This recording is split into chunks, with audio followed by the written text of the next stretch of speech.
everyone, and welcome to another episode of Grave Matters, a round coffin discussion of all things horror. I'm Creepy Clown Girl, and alongside of me is the Sleeping Wendigo. Hi, Wendigo. Hello, Cece. How are you? I'm good, thank you. How are you? I'm good. That's good. Oh, we have an amazing narrator and author with us today. Who is that, Wendigo?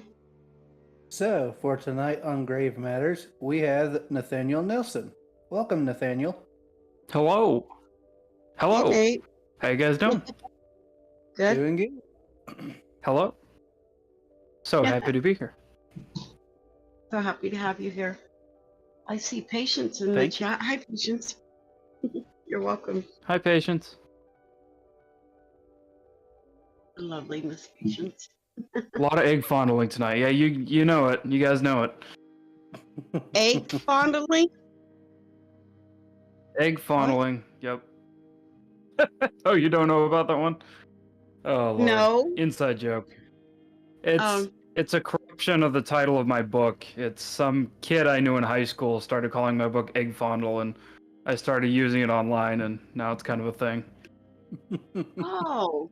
It's funny because on my other channel, I put the phrase "buy egg fondle" in the thumbnail in like a fictional script from the franchise I was talking about, and I did not think that video would get as big as it did. So now I got dozens of people in the comments demanding to know what "buy egg fondle" means.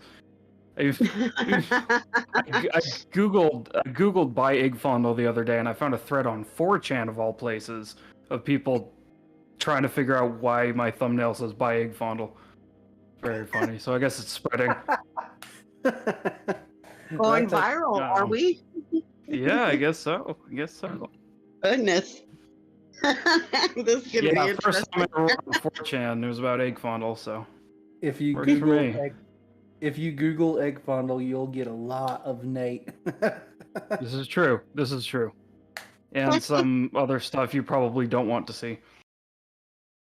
Damn, yeah. We should have made the thumbnail in the shape of an egg. Oh, I'm sorry.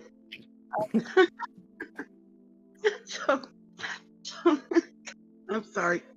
So, Nate, for those that aren't familiar with you or your channels, could you tell us a little bit about you and your channels and their content? Of course. Well, my main thing is I write. I have 2 books you can buy on Amazon. Currently working on a third one I hope to traditionally publish, so obviously gonna need a lot of editing and a lot of polishing up, before I can pass that threshold. But on YouTube, I've done a little of everything on my self-titled channel. Did a little narration, did some horror movie reviews. The narration, I haven't actually done too much of it, but I really enjoy it, and I'm hoping to get back into it. Mainly to... I got this big project coming up, basically, where it's going to be kind of like a YouTube original story, like a serialized version of the kind of narrations we do on YouTube.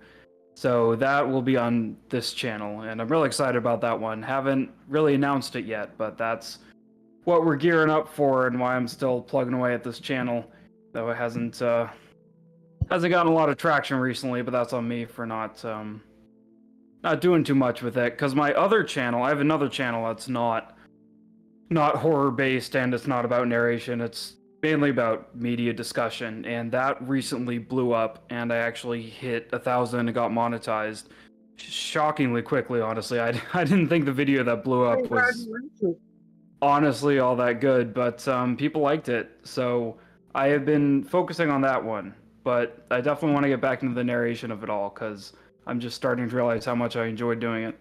I think like many of us, I started doing it during quarantine, just it was something to do, but I'm realizing I really enjoyed it, just the acting aspect of it, because I was never a great actor, but it's a totally different thing, just voice acting, as opposed to being in a play where you got to use your whole body, and you really focus on the voices and the characters and fleshing them out. And I really like that. That is cool. And I wish I had known about fondling eggs. Well, now you know.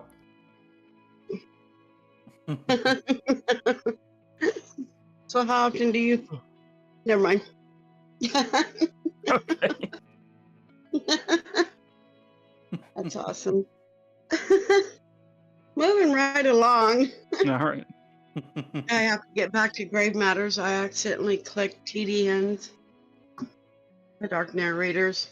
Oh gosh. Oh Lord. So, well, we look forward and hope that you're able to come back to narrations. Thank you. I hope so too. Be awesome. And now the screen says buy Eggfondler because I work fast. It actually does. I wish I could see that. Beautiful. It does say by Eggfondler. There you go. I'm gonna screenshot that. Oh Lord. It's going on Twitter.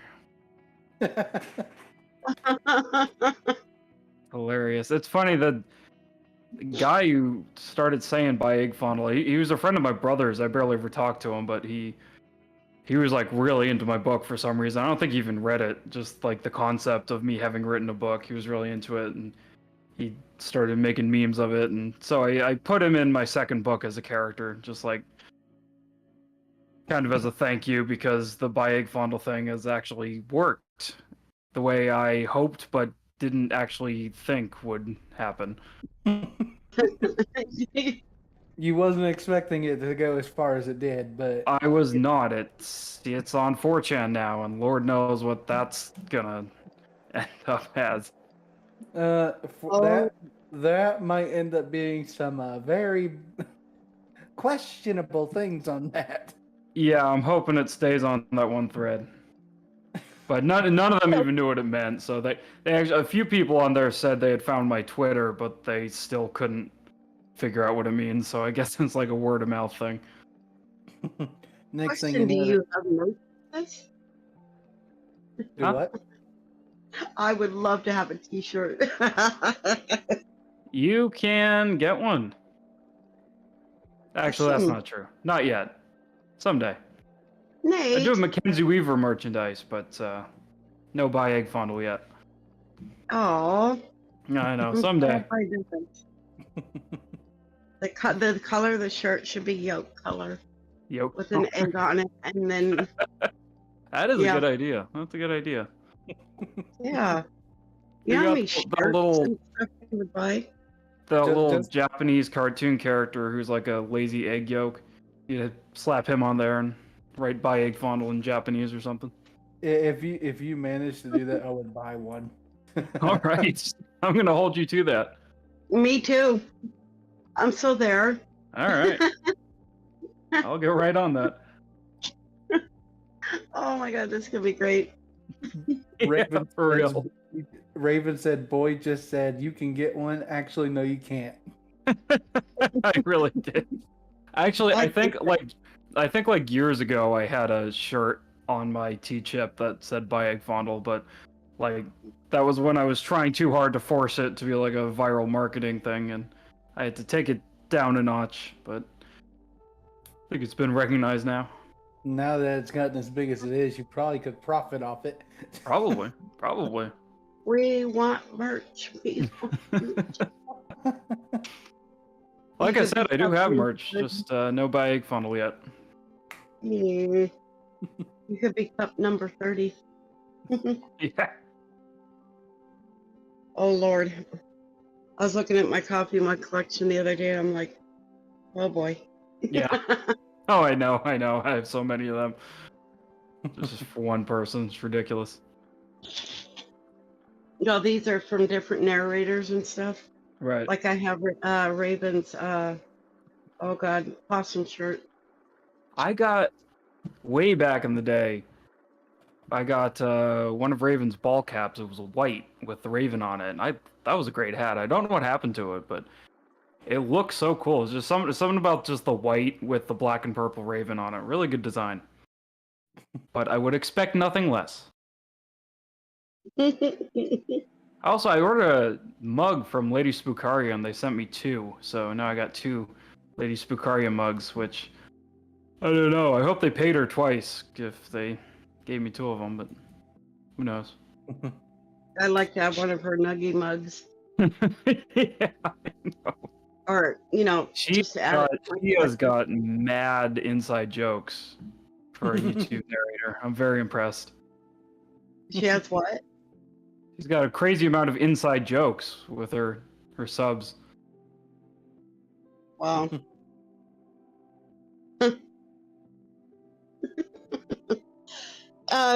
Wendigo, do you have a question? Yes. So since starting your channel or your writing and where you are now, where do you see them going? Well, I got the 2 Amazon published books. Been trying to figure out Amazon's algorithm for ads and marketing, because I've done a little of that and it has not gotten me anywhere, but it's basically all just math you got to figure out. So one of these days I'm going to sit down and do that. But like I said, I'm working on another book now, which I am hoping to traditionally publish, which is a lot harder to do now than it was a long time ago, because even though publishing houses are not as profitable anymore, they seem to have gotten more picky about what books they publish. So, I gotta find the right agent, gotta find the right editor and publisher and all that. I do hope to use YouTube as basically, a storytelling method. I have been reading and narrating my own stories and other people's from Reddit or other short story areas, but I'm hoping, like I said, to do some original stories for YouTube that are written in such a way that they would fit better with the format. Like almost like a radio show, but more narrative, where, it's specifically made for YouTube rather than made to be read and then just narrated on YouTube. And, we'll see how that goes. But currently my best kind of avenue towards a career is my other channel, which is now sitting at about 1.2 thousand subs, and I have no idea how I got there, because I just made one video about kids' toys, basically, and that's all it took. I think I just struck a nerve with some people. People like figure review channels. Yeah, no, Raven got it. It was the Bionicle video. I don't know if any of y'all played with Bionicles as kids, but I bet used to collect, not so much anymore. Dude, they're amazing.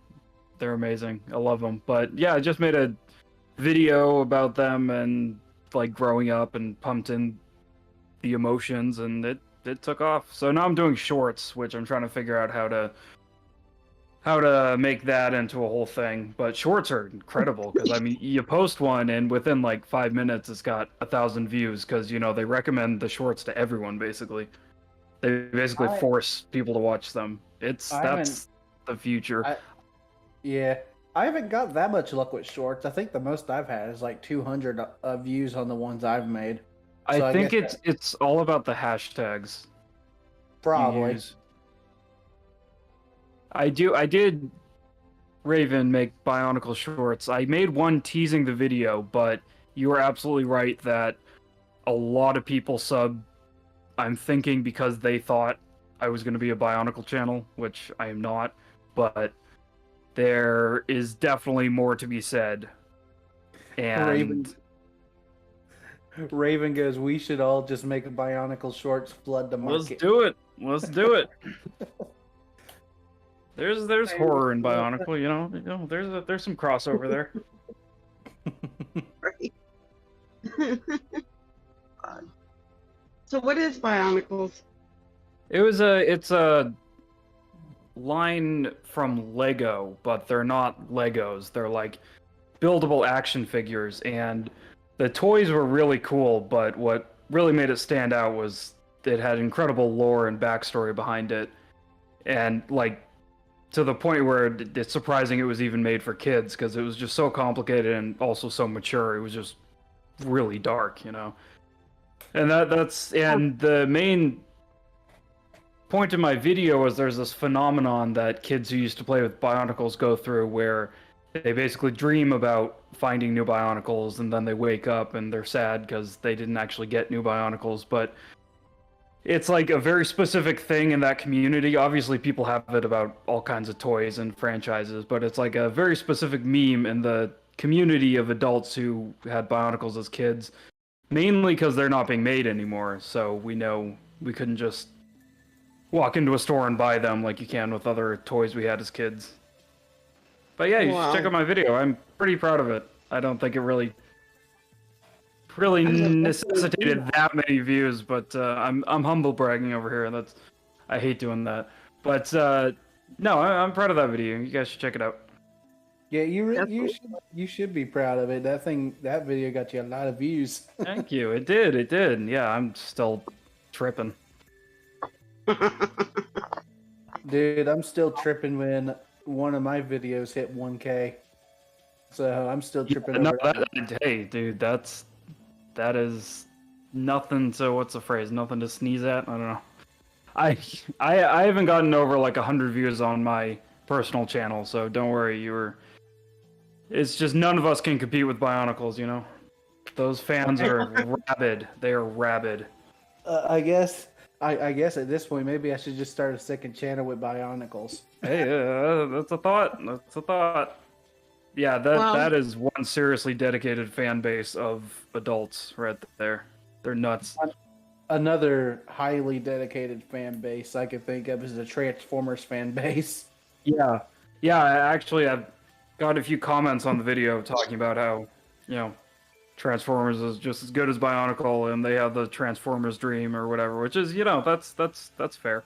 But the two are very similar. I will give it that. They are similar in terms of what the actual thing is. Yeah, well they're both transforming action figures basically, and they both had a lot of story behind them. I think the difference was Bionicle was very tight and never got rebooted, and they didn't keep recycling it. And they're also not being made anymore, which is why it's less common to have a emotionally charged dream about Transformers. Because if you, as an adult, decide you want to buy more Transformers, you can just walk into a store and do it, because they're still out there. Not to mention there are third-party groups, mainly Masterpiece and Masterclass stuff, literally just making really ridiculous figures. I've looked some of those darn things up, and the amount of detail some of these third-party groups come up with those figures is ridiculous. Yeah, I know. I was never huge into Transformers, but I would like to be, because I feel like there's a lot of videos to be made there. Oh, if you ever look up the dark side of Transformers, yeah, there's some very messed up stories. Oh, I'm sure. I can only imagine. I will just give you one tiny hint. There is a comic story of an Autobot going mad and literally turning other Cybertronians inside out. Jeez. Rough. I know. God. Yeah. Yeah. Yeah.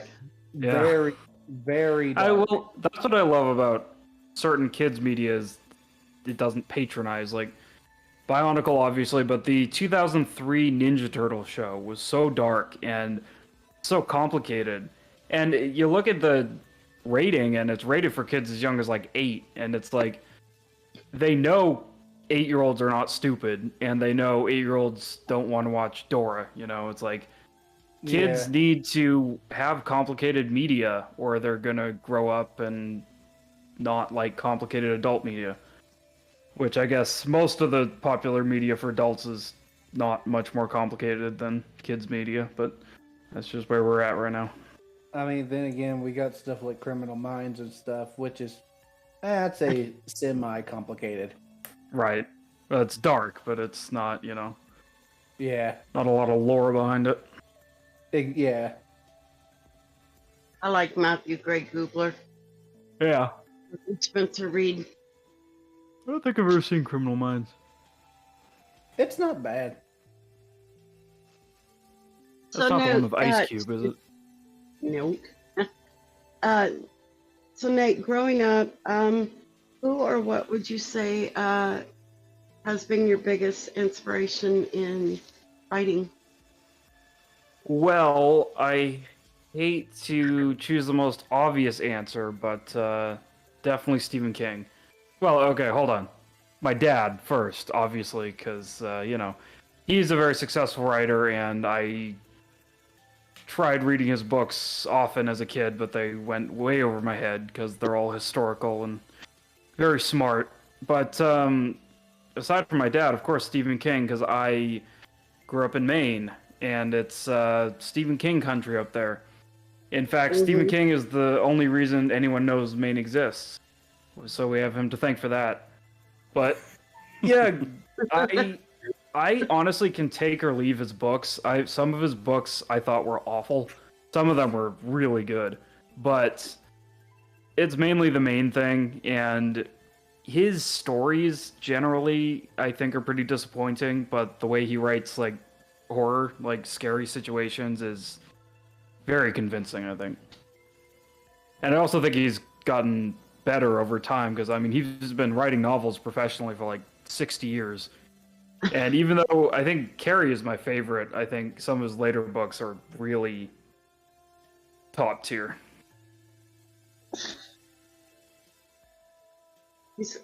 Yeah. He's got some pretty bizarre ones out there, let me tell you. Yeah, he's written like 200 novels, and some of them are not great. Some of them are incredible. I am not a huge fan of The Shining, the book. I thought it was pretty disappointing, especially compared to the movie, which is funny because he hates the movie, famously. But Wow. no, it's great. It's great growing up in Maine because, I mean, just the places he talks about are just real places that I was very familiar with growing up. And I lived in Bangor very briefly, and I would walk by his house every day on my way to work.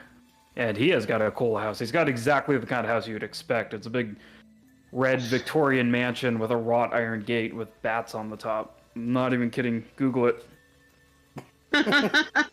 It's pretty awesome. Very distinguished house.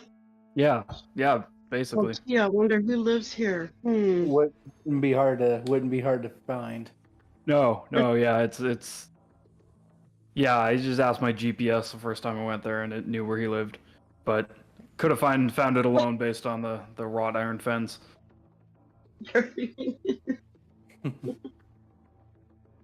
Nothing creepy about this. Just let the fog roll in. Yeah, exactly. It's embarrassing though. I'm like the only Mainer who's never met him. It's lame, but someday. Really? Yeah. Everyone you meet in Maine has got some story about meeting Stephen King, and they're all probably lying, but like, I never did. Well, it's okay. Well, he's immortal, so I'm sure I'll run into him someday. You might. You never know. Probably. Maybe he's a Bionicle fan. I don't know.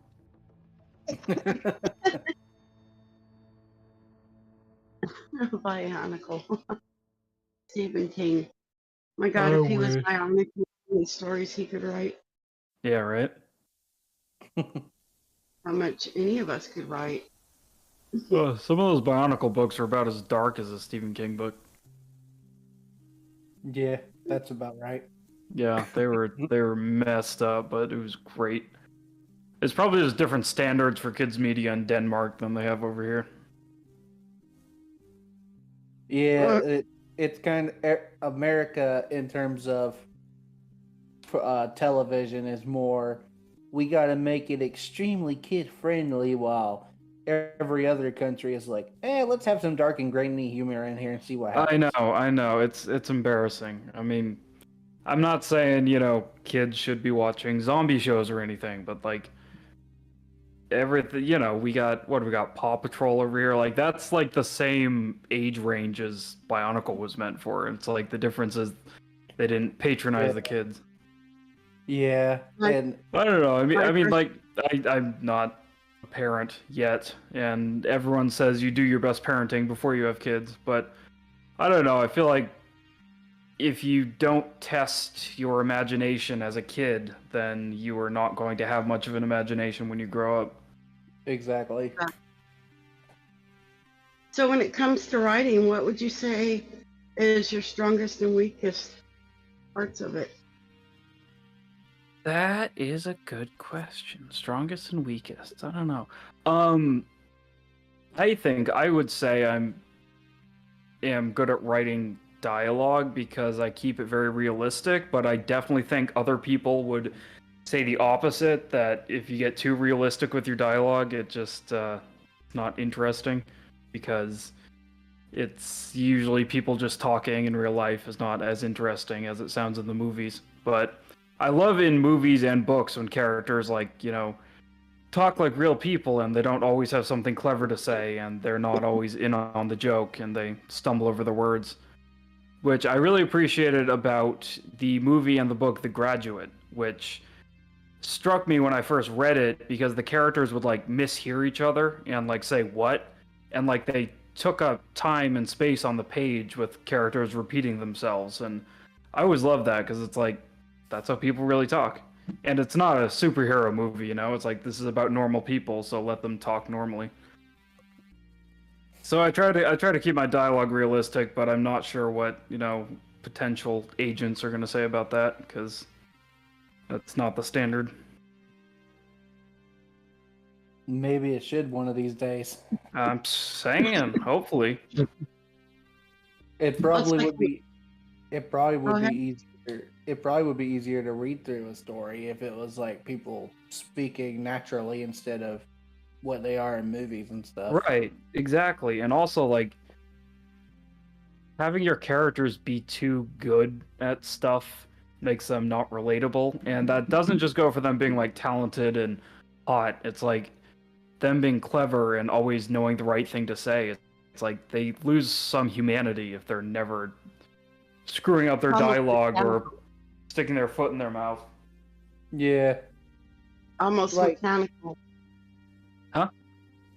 Almost mechanical, like. Yeah, exactly. It's like, I don't know. I just hate perfect characters.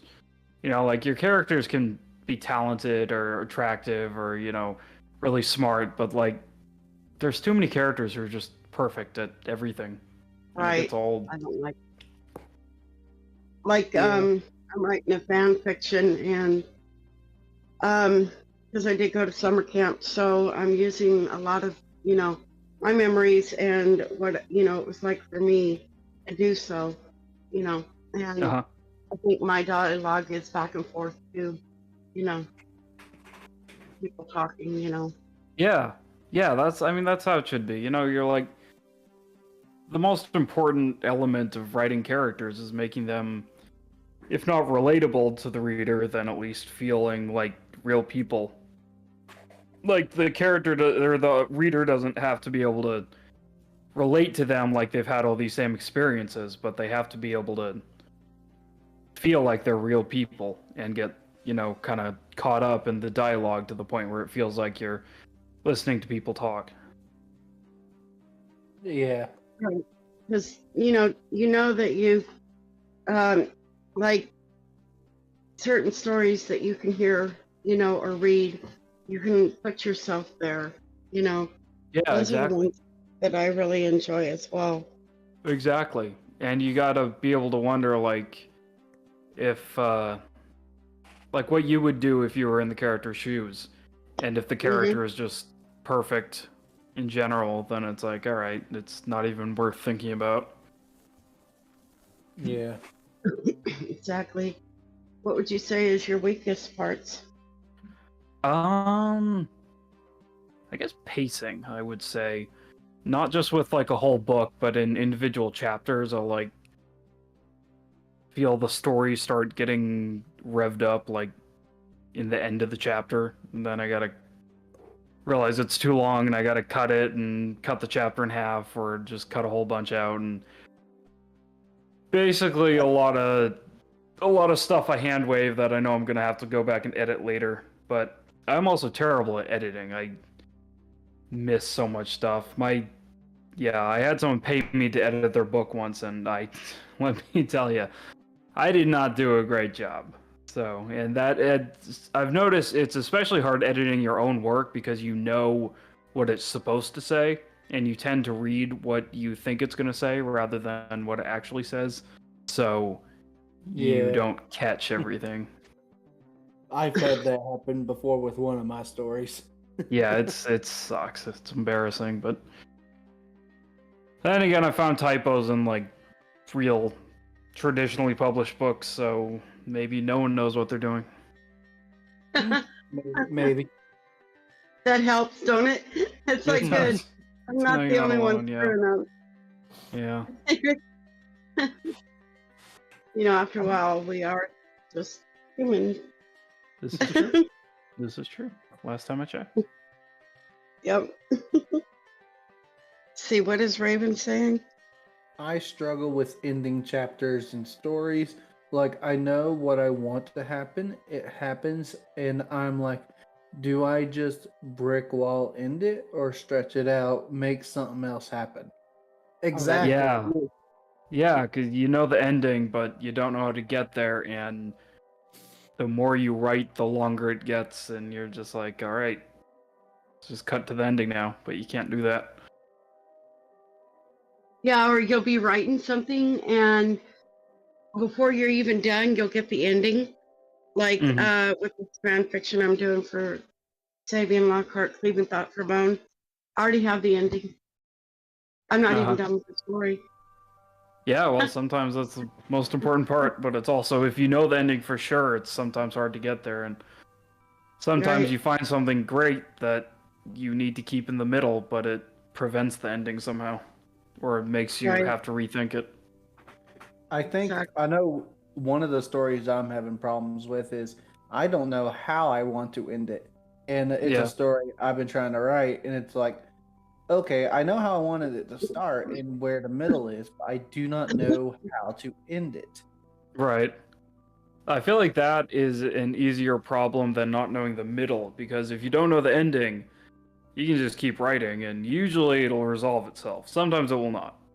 But sometimes what you find in the middle ends up telling you explicitly what is going to happen at the end. Problem is when you know the beginning and the end, but not how to get from one to the other. That's the worst. Yeah.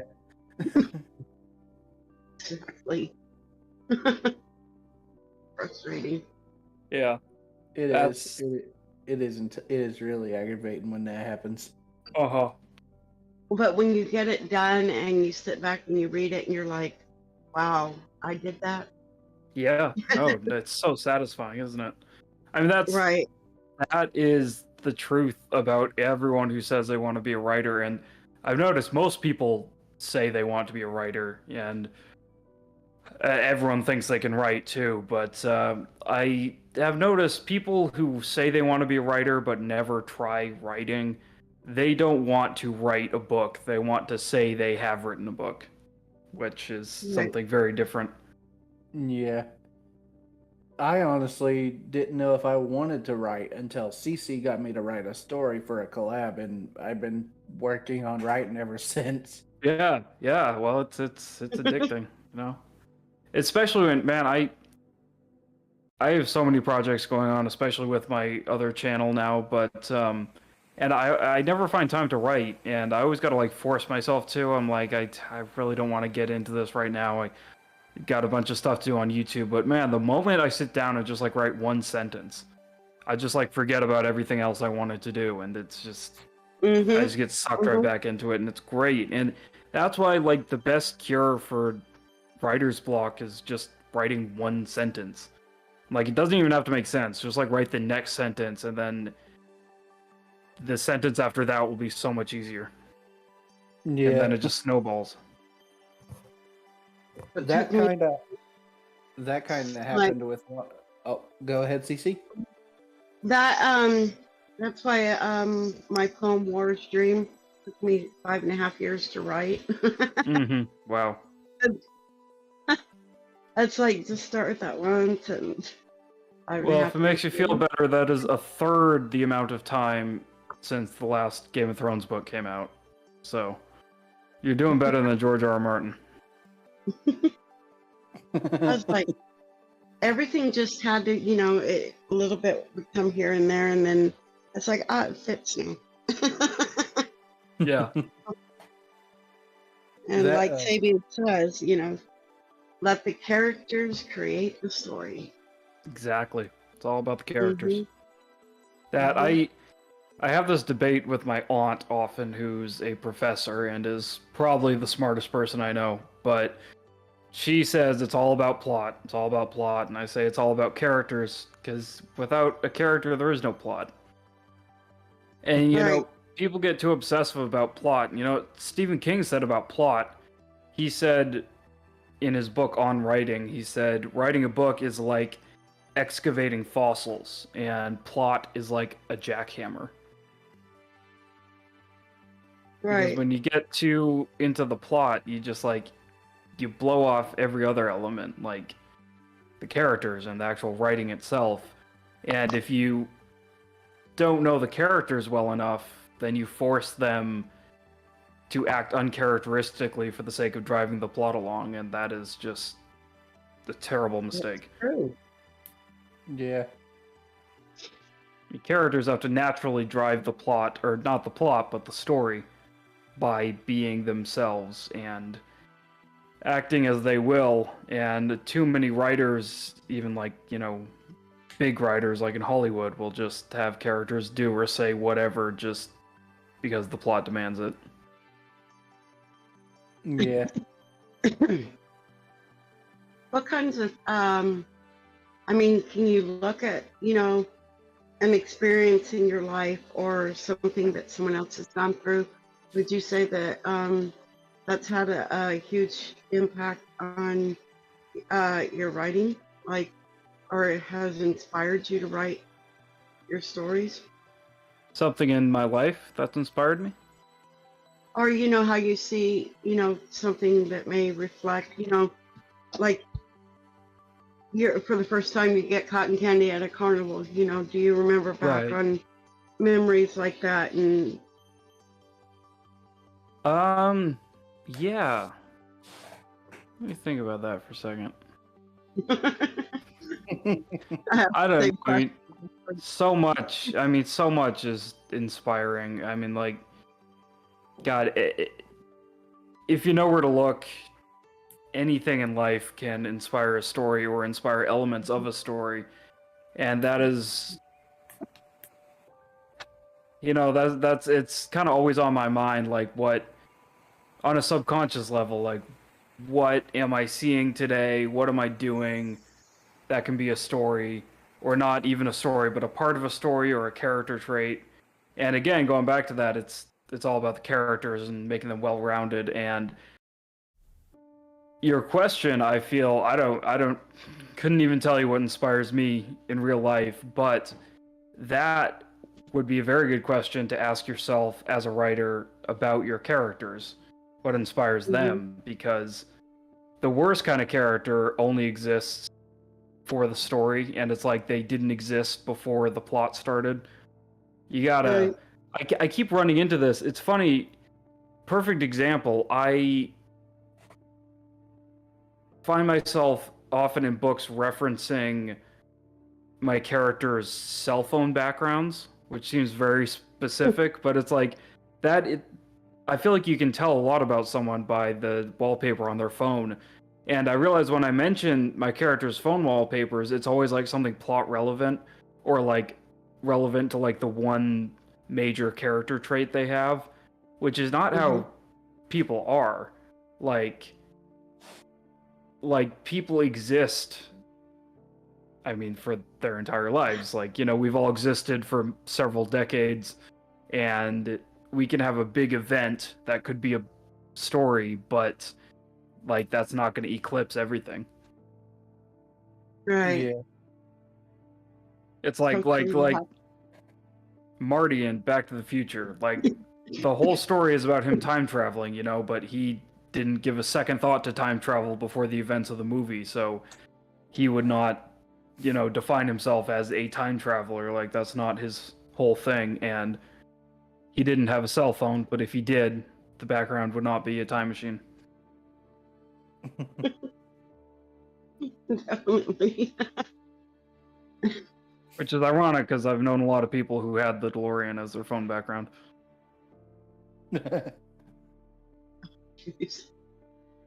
Mine currently isn't me. Fair. See, well, it's funny because my phone background is Boston, which is where I live, but that's always my go-to with characters is just make their background the picture of where they live, but then I think that's so general and it should be something the audience doesn't necessarily know about. Yeah. Through that. Excuse me. Our resident Derringer is here. Hello, Derringer. Hello. Hello, Derringer. It's about to be some easy questions. Wendigo, do you have a question? Yes. So Nate, when it comes to new or upcoming writers, what is some strong advice you can offer to them to help them succeed? I would say take your writing seriously, but not too seriously. You know, don't, especially if like you're just getting started, like what you write is probably not going to be professional grade, and that is okay because it takes time and practice. And what I've noticed about people who say they want to be writers, but, you know, never try writing or never practice is they all think they're going to be experts just right off the bat. But, like, if someone wanted to be a painter, they would not assume they're going to be Michelangelo just on their first day of painting. And also, if they did try painting and it turned out really bad, they would probably recognize it was bad. But people tend to think they automatically know how to write just because they know how to speak or they knew how to write essays in school. And like people do have natural writing talent, absolutely. I mean, my little sister started writing when she was like 8 and I was very impressed. Like obviously it was, you know, she was 8, but like for an 8-year-old, it's very impressive, and that's what I would call natural talent. And a lot of people do have that, but even the people with talent tend to get a little ahead of themselves and think they're going to be masters immediately. And I was like that when I was like in high school. I wrote books and they were not great. They were actually pretty awful. And at the time I was just like really full of myself, and I thought I was, you know, the next Stephen King or whatever, and I was like 17. And looking back is just so embarrassing, you know? And now I try to recognize that what I'm writing now I can be really proud of, but in the future I will probably have gotten better through practice, and it probably will not look as good to me in the future, which is fine. Obviously everyone gets better with practice. The issue is when people, including myself at a certain time, just kind of assume they have top tier talent and can just do no wrong. And I cringe so hard thinking about how I talked about my own writing back when I was like 18, because, you know, it was fine. It was fine for an 18-year-old, but like I was so full of myself. It was ridiculous. But it's true. It's writing is like the only thing where people just assume they can do it, like right off the bat. And I think anyone can learn to be a writer, whether or not you have that kind of raw natural talent. I think anyone can learn if they get all the certain, you know, metaphysical tools and get a lot of practice in. It's like playing an instrument, you know, anyone can learn. Some people pick it up easier than others, but you would never pick up an instrument for the first time and try to play in the orchestra. Right. Exactly, and I can say that from experience in terms of playing an instrument. Oh yeah. It's like, yeah, there's stuff you want to learn, but when you're just starting out, you're not going to be able to play the songs that you want to. Yeah, exactly. Exactly, and like you can't, write a 150,000 word book right off the bat. And I mean, maybe you can write that long, but it's not going to be great, which is fine because it means practice. You just got to practice more and you will get good, because there are a few people who could not master pretty much anything with practice and dedication. Exactly. Well, it's like me. It's like in our family, some are artists and writers, and me, I'm just a writer because, well, I could try to draw something and it ends up looking like a stick figure that's been hit by a car too many times. Right, exactly. Yeah, right. It's like I could write a horror story about this just by itself. Yeah. No, it's true though. I mean, like, yeah, and people are usually very humble about what they can't do, except when it comes to writing fiction for some reason. Well, trust me, I still think some of the stuff I've written are just meh. Yeah, well, yeah, of course. I mean, that's the practice coming in, right? I think every time we write something bad or, paint something bad, that is a learning moment. We can learn from that and not make those mistakes again. Yeah, Exactly. I haven't really done any writing in a while, and I probably should get back into that. You should. You should. There, Wendigo. Yeah. Do what, Cece? You think you have talent, I mean, look at our recent story, the trick-or-treat color. I mean, we nailed that. Oh, yeah. Dude, you're all good. You're all good writers. You're all good. Right. We love you guys. And see, that's the issue, is I try to talk about people who get too full of themselves or get too ahead of themselves. And everyone always thinks I'm talking about them, which I am not. I would not have this conversation with people who I didn't think were good writers or at least self-aware about their level of writing skills. I had a girlfriend once in high school who wanted to write, and she wrote like her first story ever and talked about it like it was, a masterpiece, and it was very difficult having that conversation. I didn't tell her it was bad or anything. I just, had to be a little more enthusiastic than I felt. Yeah. Right. One thing, you said just take your time. Exactly. You're going to have your ups and lows when it comes to writing.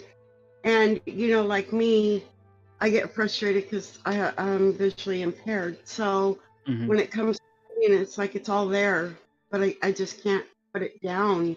And it's like sometimes it just discourages me, but it's like you can't give up. Oh, I yeah. know there's a lot of things that, when it comes to writing, that even myself, and you're always learning something new every day.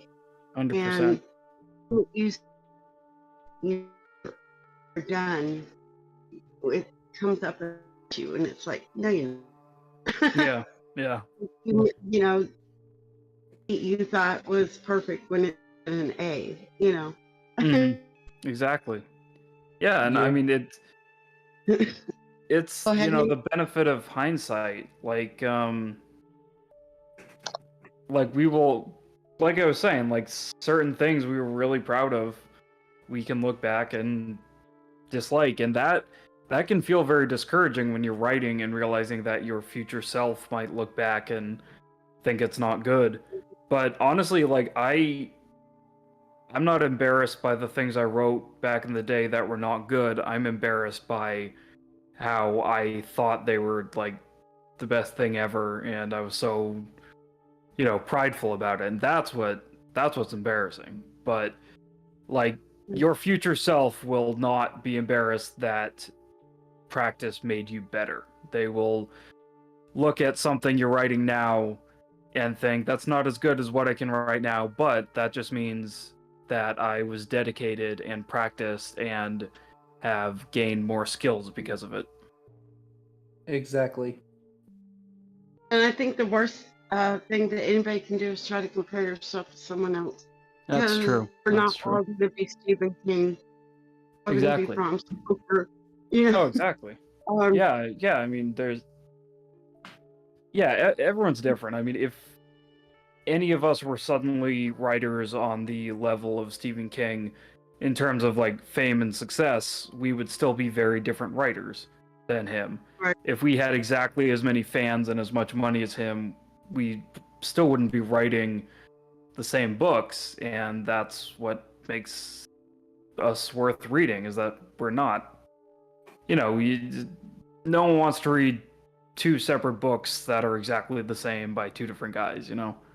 Exactly. And that's what makes writing fun, is you can come up with whatever idea and put it on paper, and somewhere out there, someone's going to enjoy it. Exactly. Like me, sometimes I have a hard time with the balance of descripting with, not under descripting and not over descripting. Yeah. And it's like, but that really happens in life. And it's like, no, I know. But you should be humble and proud of what you already have accomplished, and and not compare yourself to anyone else. That is so true. And again, like in the future, you may look back on what you're writing now and think it wasn't as good, but you still wrote it. Like, you could have just given up or decided not to finish or not even start it, but like you actually wrote it, and that is something you can actually look back on. The fact that you have the chance to look back on something and think that wasn't very good means that you actually committed to it. Right. Exactly. Never let your, keep going forward. Mm-hmm. So never let your weaknesses be your greatest failures. So we got a question from Derringer. He says, "What is your favorite type of roasted candled nut?" No, God, see, I told you. That's candied, probably. Okay, I cannot read. I cannot read. I cannot read tonight, guys. Excuse me. That's all right.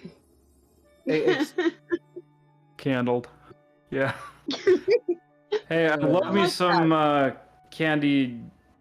What are they called? Walnuts. Not a fan of regular walnuts, but the candied ones, solid. Anything chocolate coated, Oh, heck yes. Obviously. Honey roasted peanuts, though. Those are solid. But I'll have to try the candied walnuts. Now that sounds bomb. Yeah. I don't know why, but my dad had a friend who would send him like 10 bags of those every Christmas, and so we just chowed down on those things.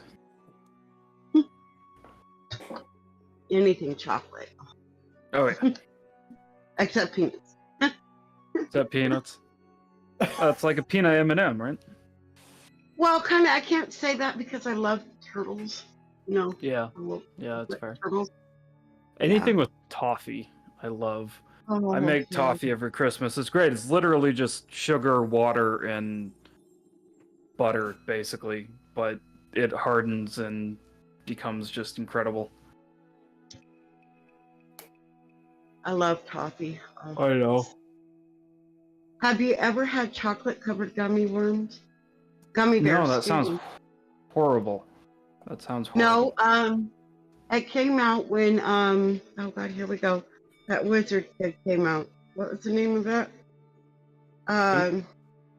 The Wizard Kid. Harry Potter. Go boy. Yes, thank you. That dude.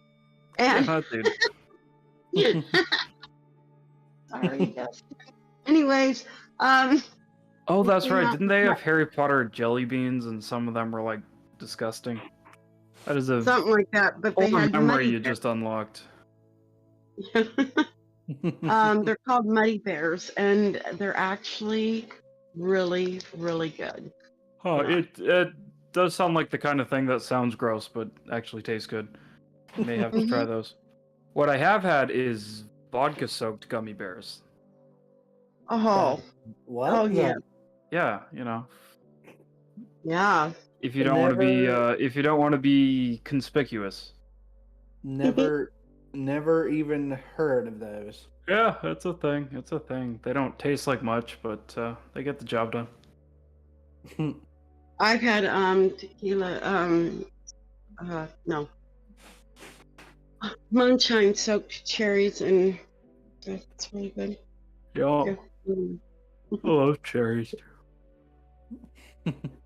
I'm not really big on the chocolate ones. Well, I mean, I guess they would be okay, because we went to a place called Golden Corral. Mm. Not supposed to do this, right? Leave it to me. I'm like, I'm bored with just, what was it that we had that we could dip? So I go over, I get cantaloupe, honeydew, watermelon, oranges, and Rice Krispie. Huh. Is this like a I fondue thing? Yeah, I started dipping all that in the chocolate, and they're like, ma'am, it's not meant for that. And next thing you know, different people would come up from time to time and do the same thing. Hey, that's you're a trendsetter. It's like, the woman's like, she even whispered, she goes, before the lady at the place that worked there, she goes, "Yes, do that.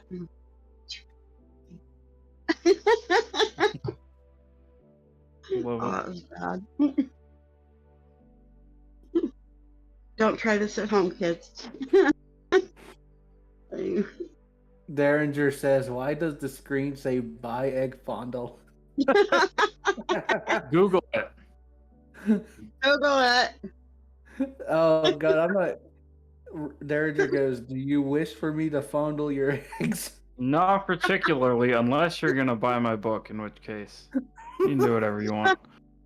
Oh And if you want God. to fondle his eggs, you better buy 100 of his books. Exactly. Derringer. Derringer. Dude, when you Google buy Eggfondler, the first Sorry. image result is me at like 6 years old. That's so weird. So bizarre. Good lord. Oh, hashtag bond them. Oh God. Hey, there is. Yes, that is my daughter, Nate. Hello. Yep. She BKS. Isn't that yeah, that she K-pop band? sounds almost like it. Huh? She's a writer, and she also does art as well. Nice to meet you. She's very talented herself. Comes by it honestly. Huh?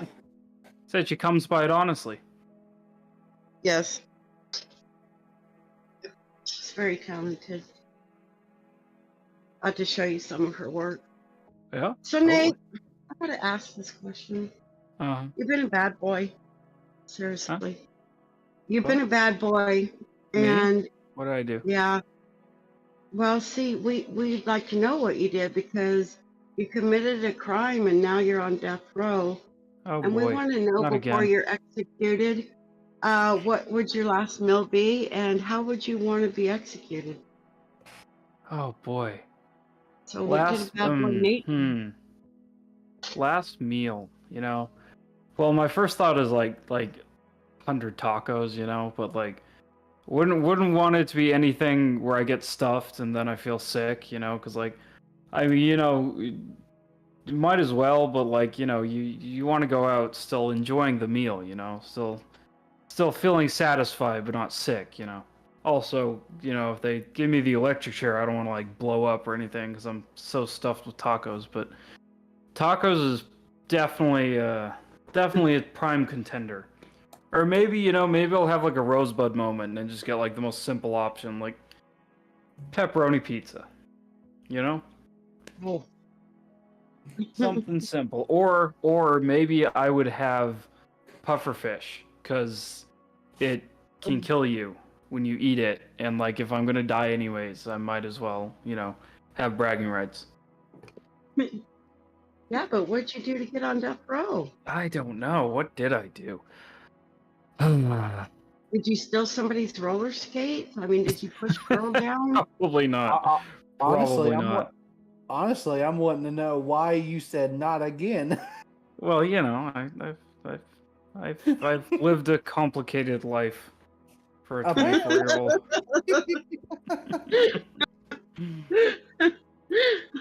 More on I'm this? guessing the reason I'm on death row is that I hacked the NSA and made all their computers say by Eggfondler. And I did get the death penalty, but like at least 4 NSA agents did by Eggfondler, so it was a win-lose. And what would your method of execution be? That's a good question. Probably electric chair, just because it's the most dramatic, and I would probably invite like everyone I hate. Because like I'm guessing it's pretty horrifying to watch, like not violent, but like the facial contortions and stuff. It's probably pretty creepy, and it's gonna stick with them for a while. So if I can't literally come back as a ghost and haunt them, then I can haunt their dreams. It's more violent than you think. Yeah. No, I'm sure. Oh no, you know what? My last meal would be unpop popcorn kernels. So then when they give me the electric chair, said the same thing. Yeah, I did not come up with that, but that always made me laugh. Love it. Yep. She said popcorn kernels that way and the electric chair. It's the way to go. I'm guessing the popcorn will come out of my mouth and ears or whatever. We'll just call you Jiffy Pop. Yeah. Oh goodness. Yeah. So Derringer has asked another question. All right. What is your favorite Nickelback song, and would you be willing to sing your favorite part? Look at this photograph. Every time I do it makes me laugh. I don't know. That's the only Nickelback song I know. Which is funny because there's another song called Photograph that's like actually good, and I actually enjoy it. But I don't get the Nickelback hate. Like they're not good, but like I think it's like James Corden, or like everyone hates it because everyone told them to hate it.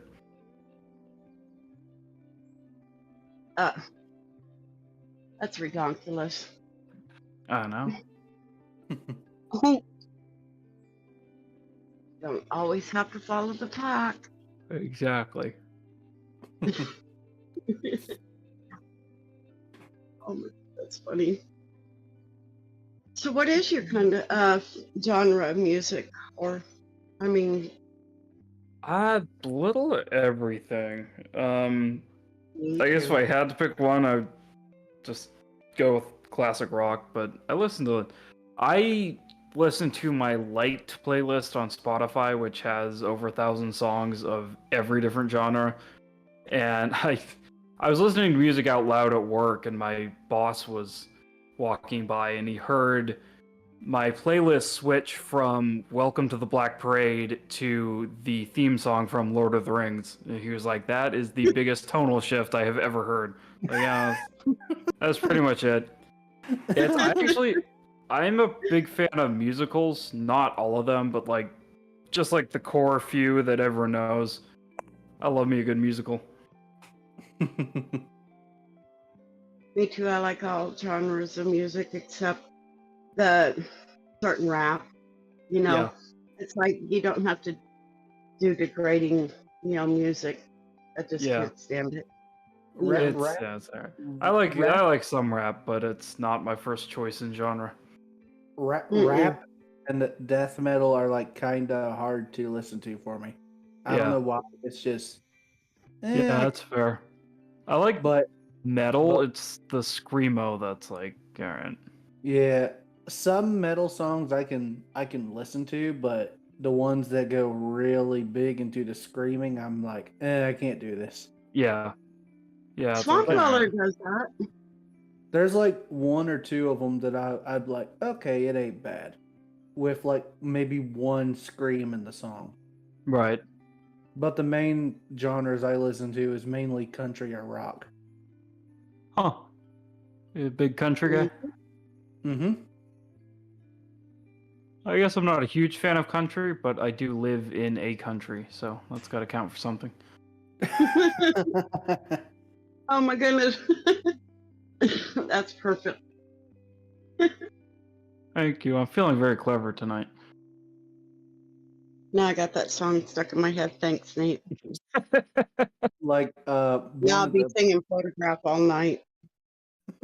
Yeah. Oh, me too. I might not be Like- able to sleep tonight. like I know for sure two of the songs on my playlist is Animal Inside Me by I think it's 3 Days Grace, and then I also in the same playlist have Won't Back Down sung by Johnny Cash. So yeah, big Nice. shift. I love it. So big shift in like music genres. I love it. So when you're writing, Nate, do you have like your routine? Like, do you have to get a cup of tea? Do you sit in your boxers? Do you listen to music while you're writing?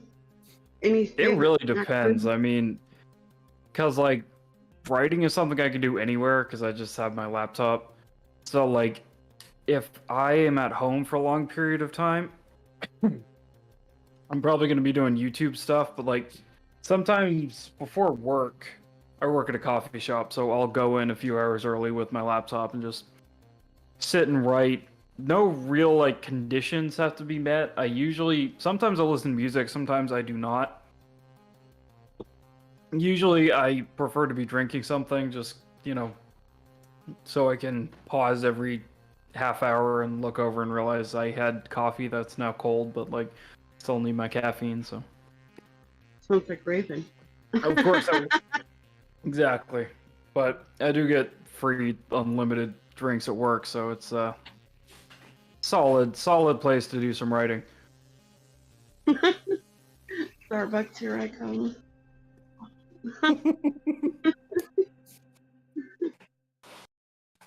Nate, or Wendigo, do you have a question for Nate? Yes. So this is kind of a follow-up to the death row question, but who would you want to write your eulogy and who would you want to read your eulogy?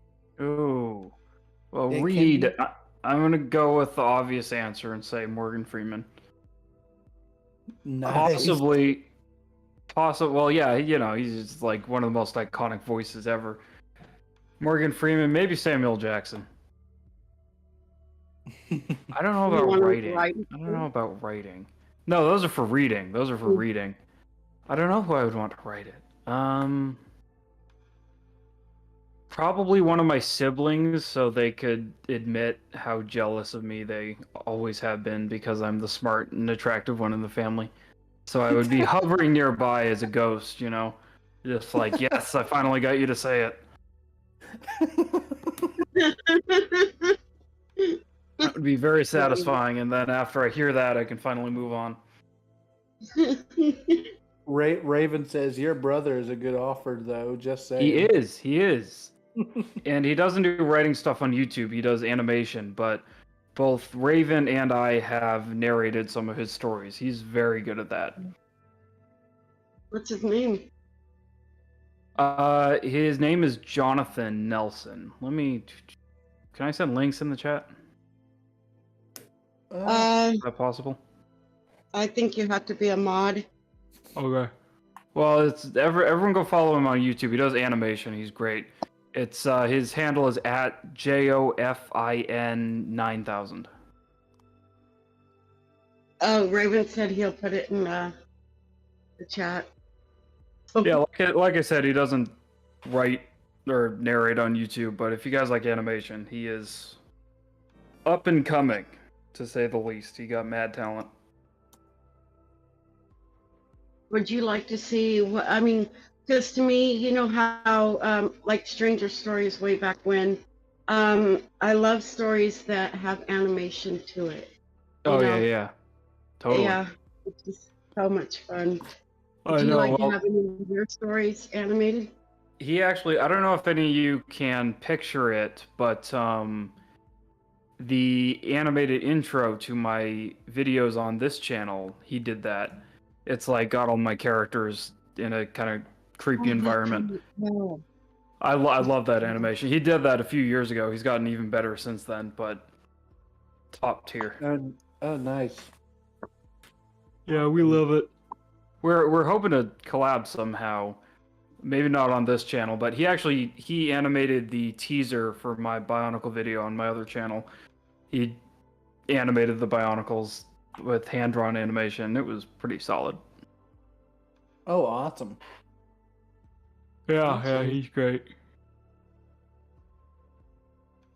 Real quick, let's say hello to Lady. Hello, lady. Hey, hello. Hello. Get some ASMR in the chat. Oh, I did not even know you had a second channel. I did not either. This is new. Yes. I didn't know you had a second channel, Spookaria. That's pretty cool. Well, she just got a sub. Because I didn't either. Maybe she We doesn't were just advertise it. talking about you, right? Maybe we that's were her just- cooler friend group over there. Mm-hmm. Right? We love it. Yep.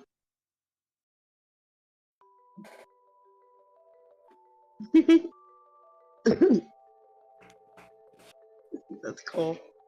Let's see what time it is. All right, Nate, we're going to go ahead and have you say some final words.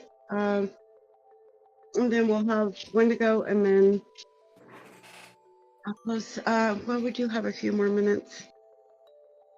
Yep. And then I'll go ahead and close it. Sounds good. So I'm going to check your new channel out, lady. You watch this. And someday I'm going to own one of your Nuggy merch. See, she's the Nuggy Queen. And the Penguin Queen. Yes, the Penguin Queen. I've had the honor and privilege of working with her. She's amazing. The Harper Codex series. Yeah, really. That was one of the enjoyed being a first part of that. YouTube narrations I ever listened to. That's, I think, Harper Codex is what kind of got me into this whole community. Right. You know, 'cause I remember when she came to me and she's like, "Okay, so tell me a little bit about CCG," and I go, "What?" So, I created her, but I had never thought of a story background, and it's like, Right. gee, you're intelligent.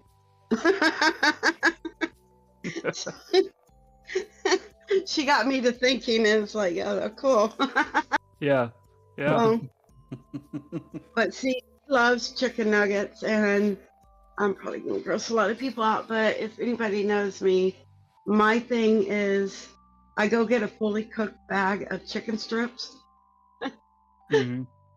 and I keep them thawed out, and I eat them cold. Huh. Yeah. I don't know about that. They're really good. That's a little sus. What's this? You might be a vampire or something. I don't know. No, That's the opposite of a vampire.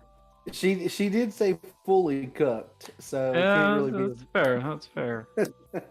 they got to be breaded, But have you ever had like one of those late night, where you buy a bucket of chicken, like chicken strips, you throw it in your fridge, and you get up in the middle of the night and like you tied one on or something, you got the munchies, and you just grab a cold piece of chicken. Everything tastes good in the middle of the night.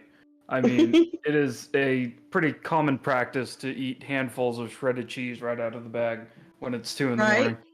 I thought I Yeah, was we've. the. Exactly. It's I funny. thought I was the only We all one that thought we did were the that. only ones until that's one of the few totally positive elements of social media is everyone realizes that they have these shared experiences that they were too embarrassed to talk about in real life.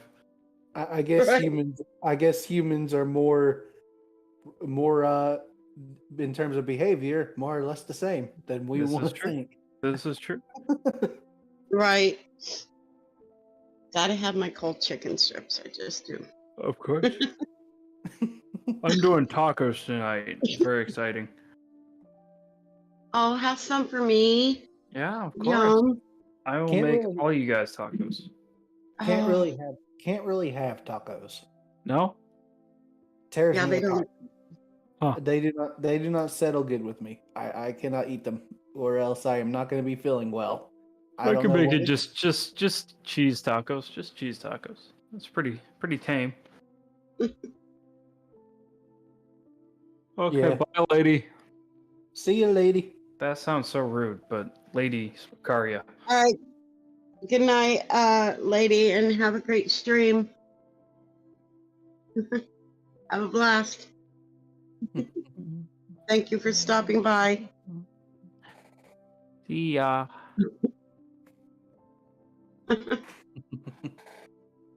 Oh, I have to do it. I'm sorry, lady. Hashtag Team Sponge.